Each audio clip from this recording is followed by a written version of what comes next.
वानप्रस्थ जीवन अब 70 प्लस हो गए हैं। ये दुर्भाग्य है कि सब चीजें याद हैं और इस उम्र में भी भगवान याद। पहले कुछ अच्छा करके आए हो, अच्छी जगह जन्म मिल गया, जीवन जी लिए, हमसे पूर्व वाले चले गए तो हमें भी जाना पड़े। संसार में रहिए, मोह मत कीजिए। इस बुढ़ापे में पोता पोतियों से बहुत ज्यादा आप उनके बिना रह नहीं पाते, उनके लिए आप रोते रहते। और ये आप जानते हैं, ऐसा नहीं है कि उनका आपके बिना काम नहीं चल रहा है, बिल्कुल चल रहा है। सब अपनी औलाद बच्चों में सब मस्त हैं, लेकिन आप धृतराष्ट्र बन करके जी रहे हैं, आप परेशान हो रहे हैं, आप इतने टेंशन में आप गाफिल हैं। आपको माला पकड़नी आई नहीं है अभी, आपको भजन में टेस्ट आया नहीं है, शहद भी उतना मीठा नहीं है जितना राम का नाम। राम नाम अति मीठा है, कोई गा के देखे, सच मानी आ जाते हैं राम, कोई बोला। भावना सबरी जैसी बन जाए, जटायु जैसी भावना बन जाए, और ईश्वर की देली पर जाना नहीं पड़ता, वो स्वयं।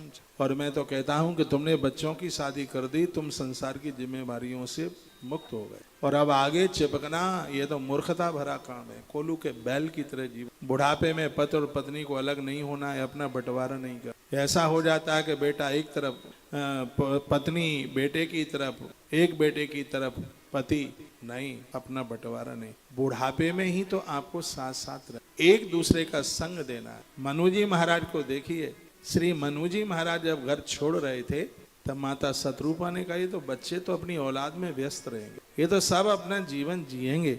नाथ, आपके इस वानप्रस्थ काल में ही तो आपको मेरी जरूरत है। आप आज्ञा करें तो मैं नैमिषारण्य में मैं आपकी सेवा के लिए, मैं आपके इस बुढ़ापे में तो ऋषि और ऋषि का। और देखो, ऋषि का मतलब यह नहीं है कि आप लाल और धौले और पीले कपड़े पहन के घर छोड़कर वन में जाएं।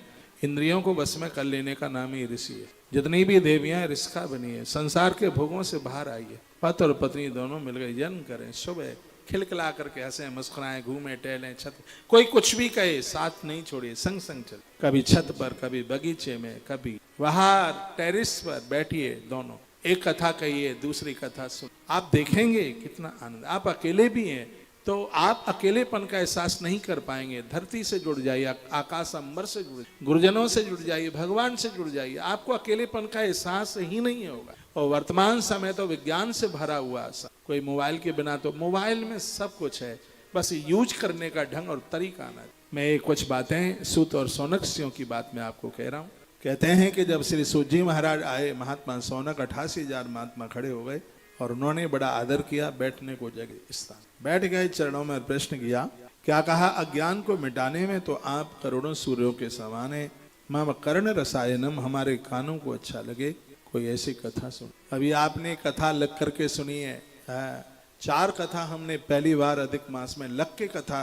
पहली कथा आपने पूरी जगन्नाथ में, दूसरी वृंदावन में, और तीसरी कथा आपने सुखताल में, और चौथी कथा आपने श्री गोवर्धन साफा महोत्सव। लेकिन ये 5वीं कथा उसे हट करके होगी, बहुत आनंद देने वाली कथा, भगवान की कथा है, जीवन की व्यथा को समाप्त कर। बाहर सुनने वाले महान भावों को कहूंगा, टीवी पर तो आप सुनते ही रहते हैं, एक बार सीधा हम वृंदावन में पहुंच करके इस वृंदावन बिहारी लाल की कथा को आप तो वृंदावन में बैठ करके आप सुनिए, बहुत आनंद हो जाएगा।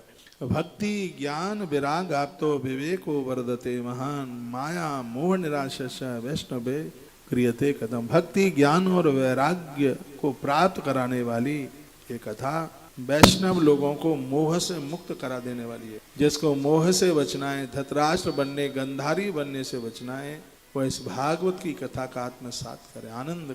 एक सबसे बड़ी विडंबना है, आप रोते रहते हैं, पति पूछता नहीं है, बच्चे पूछते नहीं, ये कोई नई बात नहीं है, ये घर घर की चर्चा, ऐसा ही होता है। और उसके लिए आप अपना इतना मूड खराब करते हैं। आप मीरा की तरह नहीं कह सकते, मेरो तो गिरधर गोपाल दूसरों न। ढलता हुआ जीवन है, वानप्रस्थ जीवन है, 50-60 के ऊपर के आप हो गए हैं। आपने सब दुनिया को अपना बना लिया, लेकिन आज तक आप भगवान को अपना नहीं बना पाए, और यह है बड़ी दुविधा की। और कहते हैं जब उसको अपना बना लिया जाता है तब वो बोलता है आपसे।